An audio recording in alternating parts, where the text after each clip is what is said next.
Vieras que el Señor fue muy listo, tenía tan claro a dónde quería llevarnos. Él llega a donde está Juan Bautista, toma la iniciativa, es bautizado en el Jordán y se abre el cielo.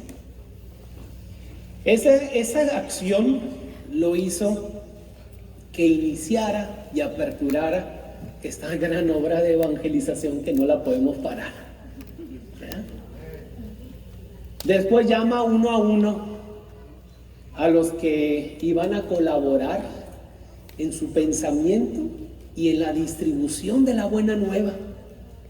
Llama a Andrés le presenta a su hermano Pedro, llama a Santiago y llama a Juan y empieza a llamar uno a uno a todos esos 12 que los constituyó en apóstoles. Después Jesús envía a estos 12 a que tengan su primera experiencia misionera. ¿Y qué pasó? ¿Qué pasó en ese momento? Jesús los sacó, ¿verdad? Lo sacó de la parte formativa, porque acuérdate que les explicaba las escrituras en privado, y se los lanzó para que se foguearan un poquito en la calle, ¿verdad? Sí, porque se tenían que curtir. Y los mandó a los pueblos, a las ciudades, y les dio poder y autoridad para sanar, para curar, para liberar y para anunciar la buena nueva. La primera experiencia de los apóstoles, estaban tan emocionados, ¿verdad? Tan emocionados los apóstoles, que regresaron a contarle el testimonio a Jesús de lo que habían visto y oído, que incluso hasta vieron Satanás caer como un rayo. Amén. Entonces, de esta experiencia, este primer contacto con la realidad, al ver la necesidad, al ver la necesidad de que los cuerpos de tantas personas necesitaban sanación, y sobre todo de tantas personas que andaban como ovejas sin pastor. Entonces los apóstoles tuvieron esta experiencia de encuentro, de contacto, que eso fue algo que les dio a ellos también un eje. Fue el anticipo de lo que posteriormente se convertiría en la gran obra de la evangelización. Pero antes de que sucediera esto, estos 12, ya un poco más fogueados, les dijo que no llevaran ni doble túnica, y que no llevaran dinero, y que comieran donde les den de comer, y que, bueno, esas recomendaciones apostólicas. Bueno, después de haber tenido este grupo de los 12 y enviarlos a evangelizar, este equipo que fue creciendo, porque Jesús, mira, fíjate la mente de Jesús, por eso Jesús es mi fans, ¿verdad? Fíjate, inicia solo, llama primero a los 4, a los intis confis, ¿verdad? A los de confianza, a los que tenía cerquita, a ellos los hizo participar en la transfiguración, ¿recuerdan? También estuvieron en las bodas de Caná. No todos. A ellos les reveló tantas cosas el Señor que incluso les dijo: no se los digan a nadie hasta después de la resurrección. Bueno, entonces después llamó bien a los 12. Tuvo otro grupo, el de los 72 discípulos. Estos eran diferentes a los 12 apóstoles, por supuesto.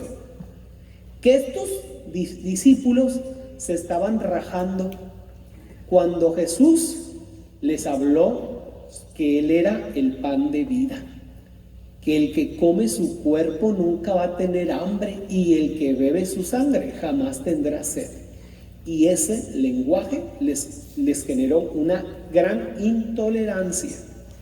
Y Jesús les dijo: Y Jesús se voltea ante sus apóstoles después de que se había rajado la mayoría, ¿sí? Que se habían abandonado el discipulado. Se voltea con los apóstoles y les dice: ¿y ustedes también me van a dejar? Pedro, al modo de él, arrebatado, toma la palabra, ¿verdad? Él se va con todo, ¿verdad? Y les dice: ¿a quién iremos, Señor, si solamente tú tienes palabras de vida eterna? Y nosotros sabemos y creemos que tú eres el Santo de Dios, y aquí me quedo, ¿verdad? Y por lo demás se tienen que quedar, ¿verdad? Porque era el gallo, pues, arrebatado y todo, pero era el líder. Creo que ocupamos en nuestras comunidades líderes como Pedro, arrebatados aunque sea, pero que lleven el liderazgo. No solamente que manden, no, que lleven el liderazgo en Cristo, que anima, que motiva, que sean un pilar para la salida. Entonces, cuando Jesús ya armó su grupo, pues el grupo de los 4, el grupo de los 72, el grupo de las mujeres. ¿Se acuerdan que Jesús tenía ahí un grupito de mujeres que unas eran ricas, otras eran medio piojosas, ¿verdad? Pero bueno, ahí andaban el grupito de las mujeres que cuidaban a los apóstoles, que mantenían a los apóstoles con sus propios bienes, ¿verdad? Habían varias Marías entre este grupito, ¿verdad? La de Cusa, la de otra, bueno, la María Magdalena, y ahí andaba un puño de Marías que andaban en este grupo. Después del grupo de los 12 tenía el gran grupo de la muchedumbre. El gran grupo de la muchedumbre. ¿Saben qué pensaban esta muchedumbre? ¿Saben qué pensaba sobre Jesús?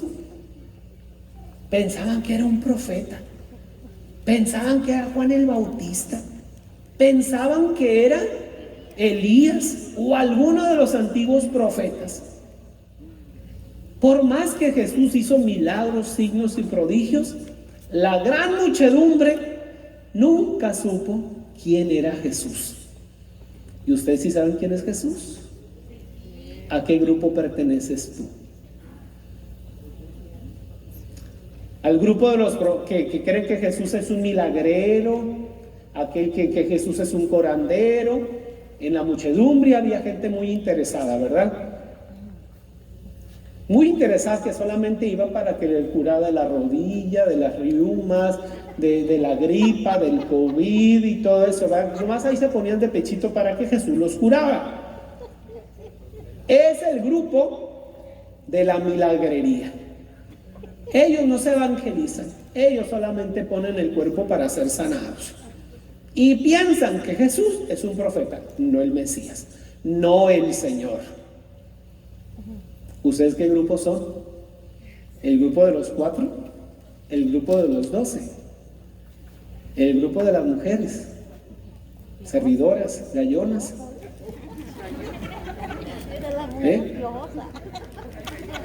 Ricas y piojosas, ¿eh? Levanten la mano las ricas. Ahora levantan la mano las piojosas. Inmunda. Pues bueno, oiga, piojosas, entiéndese, no que piojo, no, sino que no tienen dinero, pues, que están pobres, ¿verdad?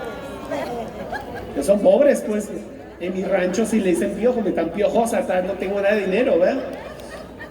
Entonces, pero ¿qué grupo perteneces tú?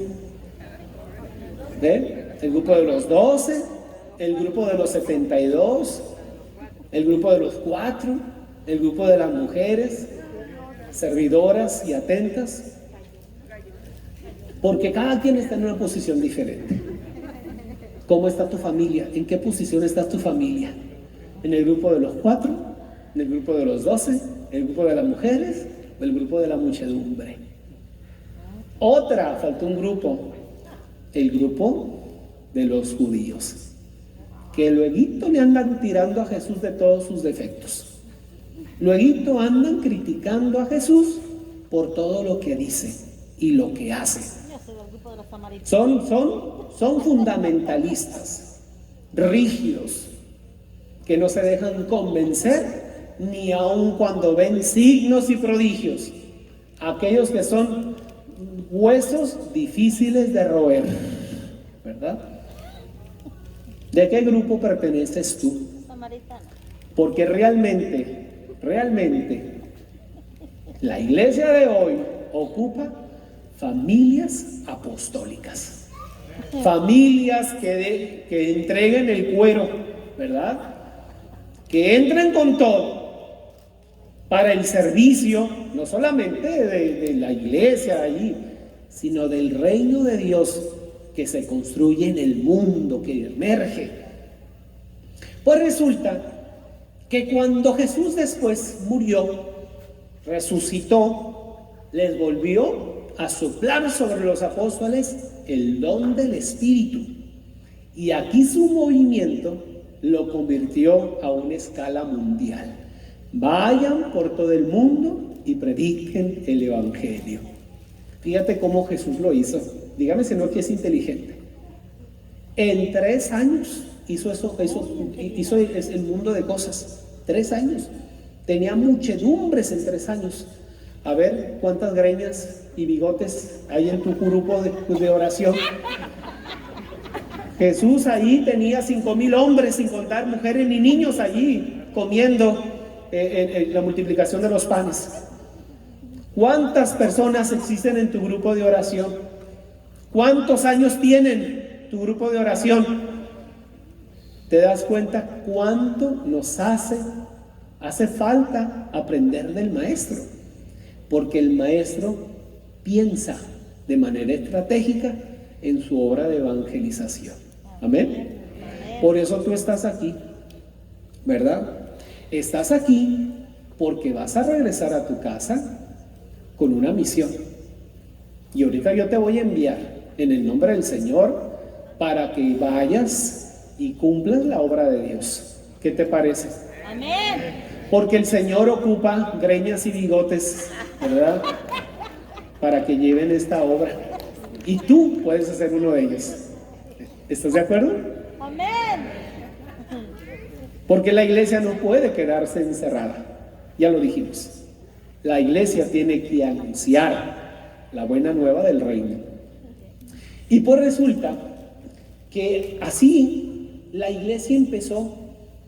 Cuando empezaron, porque hay una cosa.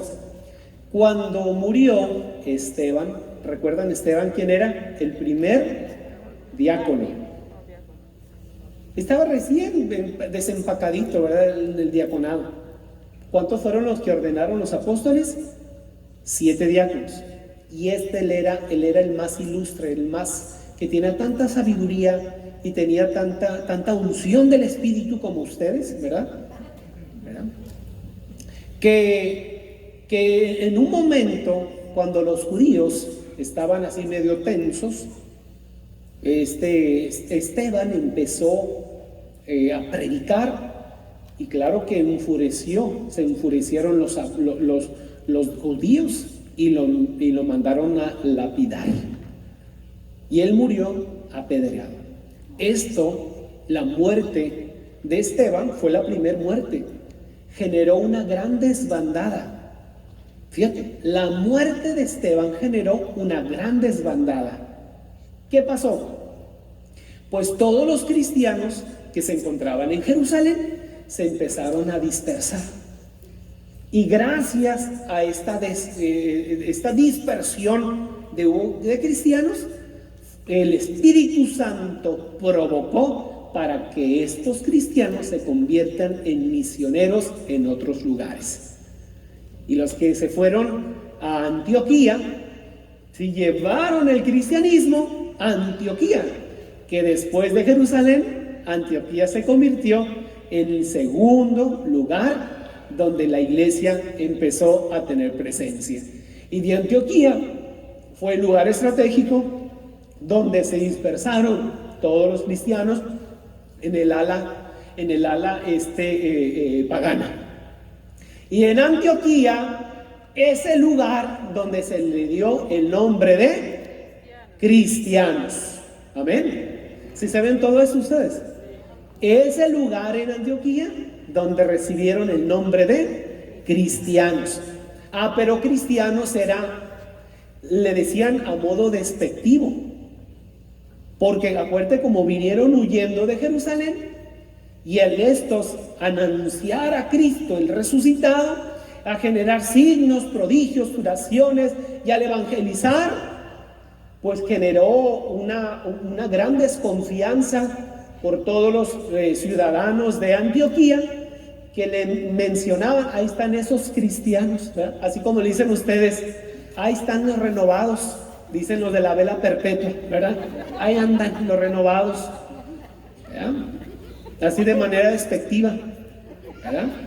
Pero de los renovados puede salir grandes profetas anunciadores de su reino. Amén. Así como han salido muchas personas que aquí estamos, ¿verdad?, reunidos en el nombre del Señor para anunciarlo, para proclamarlo, para amarlo y darlo a conocer a los confines del mundo. Amén. Amén. Pues fíjate que hay una cosa que las familias de hoy tienen que conservar la fe. Pero conservar la fe no significa que tenemos que guardarla así en un botecito ahí para que no le pase nada. No, la fe se conserva anunciándola. La fe se conserva proclamándola. Pero déjame decirte cómo lo vas a hacer. ¿Cómo lo vas a hacer? Porque estamos en un mundo que es diverso, plural, y no resisten tan fácilmente cuando tú les hablas las cosas de Dios. ¿Sí les ha pasado a ustedes que quieren llegar con su compadre que es medio borracho? Oiga, compadre, déjame decirle que tenemos un grupo de oración y que Dios te ama. ¿Y qué hace el compadre borracho? Pues te batea, ¿verdad? Te manda por un tubo. Y ahí vas tú con tu comadre la Petra, ¿verdad? Oiga, Petra, comadre, hija, déjame decirle que el Espíritu Santo nos ha ungido en el congreso de familia que tuvimos en Anaheim, ¿verdad? ¿Y qué pasa con la Petra? Te manda por un tubo, ¿verdad? Entonces significa que no sabemos anunciarlo de manera correcta. Yo te voy a pasar una estrategia. ¿Quieres que te la comparta? Sí. Cuando tú vayas con alguien que no conoce a Dios, tienes que guardarte todas tus colgajes y rezos, quítate de la cabeza la mantilla, ¿sí? Y vas a ir como si fueras los de la CIA. ¿Cómo andan los de la CIA? No andan de negros, ellos andan de civil, irreconocibles, ¿verdad? Así tú también tienes que hacer irreconocibles. Vamos a ir con chancla. Déjame decirte por qué. Con chancla. El otro día allá en Sinaloa, allí en Guasave, había una señora allí medio de la milagrería, ¿verdad?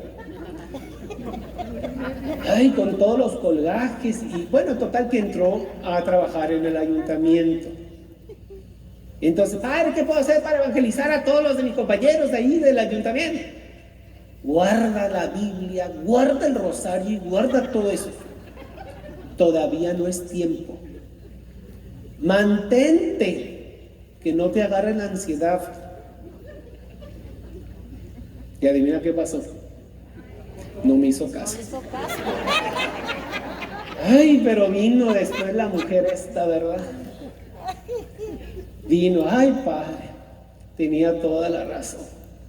Tenía que haber guardado la Biblia, el rosario, los rezos, la novena, la rosa mística y la Luisa Picarreta. Ay, me mandaron por un tubo. Tenía toda la razón. Cuando tú llegues a un terreno que tú no conoces, no puedes llegar con las cartas abiertas. ¿Qué pasa cuando que andas con las cartas abiertas? Cuando expones todas tus cartas, te leen el juego y te ganan. Es lo mismo, la evangelización es estratégica. Llega Pablo a una comunidad, se empieza a trabajar con ellos, empieza a moverse como si fuera cualquiera, tiene un encuentro con uno y mientras que están en el trabajo van platicando, dialogando cosas de la vida y cuando llega el momento oportuno, él anuncia. ¿Qué pasa cuando vemos que algún hermano separado? Yo no sé si existe aquí eso, ¿verdad? Pero allá en México, cuando vemos que algunos hermanos separados van con el respeto de ellos, ¿verdad? Pues pero lo que yo quiero decirte es: cuando alguien va a tocar las puertas que son de otra religión, todo el mundo ya sabe a qué van. Y la mayoría de las personas, ¿qué hacen? Le cierran la puerta. Enseñan sus cartas, ¿sí me doy a entender? Cuando vayas a evangelizar, ¿qué tienes que hacer? Guárdate todo. Mantente como los de la CIA, irreconocible. Yo no digo que no hay que enseñarla, sí hay que enseñar las cartas, pero en su tiempo justo. ¿Qué les parece? ¿Les suena lógico esto? Ah, bueno, yo te estoy pasando estrategias para que tú lo hagas. Entonces llegas. Aguántate la tentación de decir que el tercer misterio es el del milagro. Aguántate, todavía no es tiempo. Sí, porque nos agarra la ansiedad, ¿verdad? De anunciar el evangelio, pero lo único que provocamos es cerrar las puertas del corazón de la persona. ¿Qué no es que somos muy difíciles? Bueno, entonces te vas como los de la CIA. Irreconocible, de bajo perfil, ¿verdad? ¿Y qué vas a hacer? ¿Cómo van a ser tus diálogos con aquella persona? ¿Qué vas a platicar? De las cosas comunes. Van a platicar de las cosas que le interesan a las personas, de las cosas que son útiles para ellos. Y tenlo por seguro que van a hablar cosas buenas. Y ahí en esa bondad, Dios va a ir poco a poco aflojando. ¿Ah? No sé si aquí existe, allá existe un líquido, él afloja todo, ¿verdad? Así va. Tu diálogo y tu oración de acá interna va a ser que échese afloja todo. Es el Espíritu Santo, ¿verdad? Y que va a ir moviendo poco a poco, ¿verdad?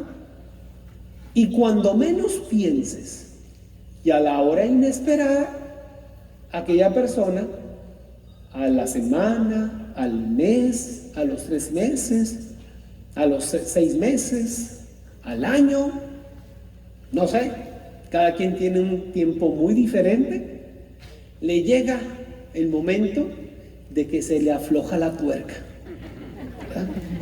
¿Cuántos años duraste tú? ¿Ya ven? ¿Y tú crees que en 2 patadas te va a responder la Petra? No funcionamos así. Si te das cuenta, a ver, ¿cuánto duraste por convencer a tu marido? Hombre, déjame tomarme un café con lo que me conteste. ¿Cuánto duraste? A ver. 30 años el desgraciado no darnos un lazo a torcer. 30 años, fíjate. ¿Y tú crees que el compadre borracho y la Petra gallona, tú crees que te va a responder nomás porque tú le hablas que Dios lo ama? Entonces tienes que saber el arte de la persuasión. Es lo que hacía Pablo. Sabía persuadir, sabía cómo llegar. Y hablaban cosas de la vida, cosas comunes, hablaban de la política, hablaban de la ciencia, hablaban de la familia, hablaban del bien común, hablaban de muchas cosas, ¿verdad? Pero al hablar de todas esas cosas, el Espíritu Santo, él afloja todo, ¿verdad? Y ahí va trabajando en el corazón. Y cuando la Petra te llega a decir: oigan, comadre, yo la veo que usted reza. Para antena. Ya está dando signos. Oiga, comadre, he visto que su marido la trata mejor. Para antena, ¿verdad? Ya está viendo signos. Cuando ve que el compadre borracho te ve que tú ya no tomas, ya está viendo signos. ¿Sí? Para antena. Ya está habiendo signos. Y ese es el momento donde tú, sin que te agarre la ansiedad, ¿verdad?, te vas metiendo, ¿verdad? Como los de la CIA. Te vas metiendo, te vas metiendo, te vas metiendo y después te avientas como Juan Escutia, ¿verdad? Con todo, ¿verdad? Ese que se aventó con la bandera. Sí. Es decir, que la misma persona te va dando signos. Te va dando signos, te va dando signos. Y cuando el corazón ya está listo, ahí anuncia la buena nueva. Tú en toda la libertad saca tu Biblia, la novena, la Luisa Picarreta, porque ya habrá el lenguaje para que esta persona pueda entender. Amén. Amén. ¿Qué les parece este método? ¿Bien? ¿Bien? Entonces, quiero compartirte algo. Hay un fragmento de la Biblia que a mí me fascina. A mí me fascina este fragmento de la Biblia. Es aquella parábola que el Señor pronunció, muy conocido como el granito de mostaza. Yo lo entendía de otra manera, pero cuando lo entendí de esta otra que te la voy a platicar, allí entendí para qué estábamos llamados. Cuando Jesús empezó a predicar, llega un hombre y siembra una semilla de mostaza en su campo. Y dice que esa semilla empieza, sin que sepa cómo, dice, empieza a brotar, empieza a crecer, empieza a salirles brazos, ramas, y cuando está frondoso, que se convierte en el arbusto más grande, es capaz de atraer pájaros para anidarse en su sombra, ¿verdad? Y dice Jesús que el reino de Dios se parece a esa semilla de mostaza que provoca todo este proceso. ¿Sí lo han escuchado? Pues resulta que la gente que escuchó esto se alarmó. La gente que escuchó hablar sobre el granito de mostaza empezó a inquietarse, se empezaron a jalarse los pelos. Como el reino de los cielos, eso que tú me estás predicando, se parece a un granito de mostaza. Pues déjame decirte que el granito de mostaza era considerada en ese tiempo y en ese lugar una plaga.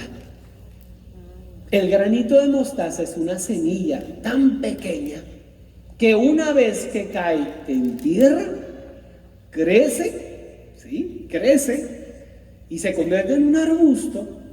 Entonces significa que ese nivel de crecimiento es un nivel de peligrosidad en ese entorno, porque resulta que ahí era un lugar de cultivo. Y en ese lugar de cultivo era inconcebible que cayera una mostaza, un granito de mostaza, porque eran tan pequeñitas las semillitas, ¿sí?, que fácilmente son sopladas por el viento y esparcidas por todas partes. ¿Y por qué significa que eso es una amenaza? ¿Sí? Porque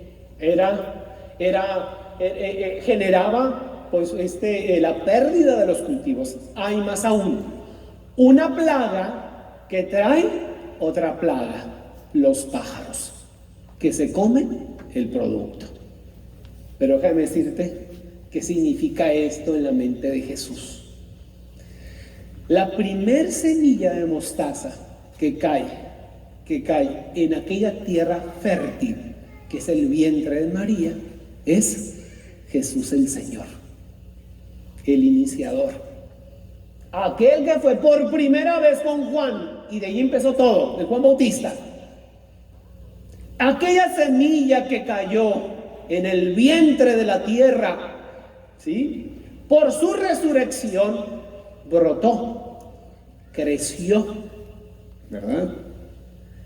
Y él engendró para el Padre un montón de semillitas de mostaza, que somos todos nosotros los cristianos, ungidos por el Espíritu Santo, soplados por el Espíritu, y que este Espíritu nos ha llevado, que ese Espíritu nos ha conducido, nos ha desparramado en el mundo entero, y más aún, esta semilla de mostaza, una vez que cae en tierra de cultivo, se convierte en una plaga inextinguible. ¿Verdad? Y hasta la fecha, en más de 2000 años, ¿verdad?, el Espíritu Santo sigue manteniendo esta gran plaga de cristianos para su gloria. Amén.